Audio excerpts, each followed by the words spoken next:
Hello, welcome to Embellishments on the 11th. This is a collaboration hosted by Deb Hauk of Deb Hauk's Crafty Cottage.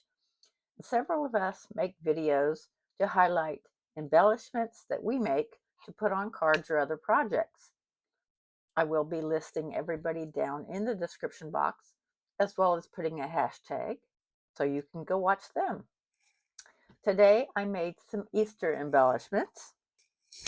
I had these little brown bunny die cuts from Etsy for quite a while, and so I decided to use them, as well as these little doilies. And then I used my Nuvo drops. These are vintage drops, Old Navy. And then I made these bows with my purple ribbon and my little bow maker. I had to go find a video myself to make it, but I'm pretty sure I have one on my channel. I'll look for it and put it down in the description box.